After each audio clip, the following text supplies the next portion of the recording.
the most startling thing for me was, the book sort of starts out, unlike the title, it starts with sugar, and then it goes to fat for kind of narrative reasons and other things.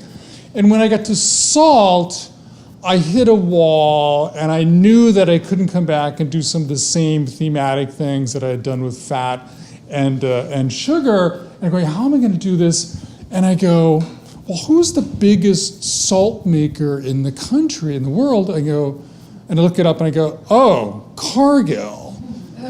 That same company that made that hamburger I wrote about, that crippled Stephanie Smith, the 22-year-old dance instructor.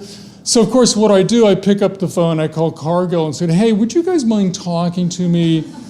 Not about E. coli this time, but salt. And they did. And that became sort of part of this huge eye-opener for me, which was the moment when I realized that these companies are more hooked on salt, sugar, and fat as miracle ingredients that let them lower the cost and increase the convenience and the preservation and pump up the irresistible taste, that they are between a rock and a hard place. That to me was kind of the most empowering part of the research and reporting, because walking the grocery store, you can almost feel sorry for this trillion-dollar industry.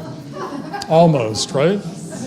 Well, I mean, that's the thing. I mean, it's not as if eating is, likes and dislikes are innate. It's learned behavior. Yeah. So what I don't understand is why these companies can't accept that. I mean, you said they're ashamed. A lot of the people have privately told you that they're ashamed of what they're doing. Yeah. And they don't want to be poisoning America. If they could make a profit without poisoning America, they would do it, right? I mean, they want to make a profit. Yeah. But I don't understand why they don't just figure out how to market a different taste to Americans.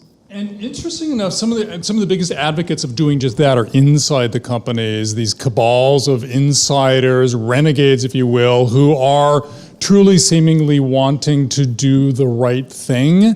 But I mean, I imagine that you all have sort of, thought about the two. And so the question it raises, I mean, is a little slightly less bad for you version of their foods, that much of an improvement? Is that really what is going to get sort of the country back on a better track health-wise? So, that's one of the issues. We've talked about the pressure from Wall Street. I was astounded when the former CEO, Philip Morris, who I write about in the book, because they became the biggest food manufacturer in North America and did some actually really surprising things having done that, said to me, look, Michael, I'm no fan of government intervention, but you got to realize these companies are so fiercely competitive with each other and so beholden to Wall Street that if for no other reason, I would think they might be amenable to government intervention just to give them some cover, just in case some of them want to do the right thing by if consumers. They all did it, if they all went back to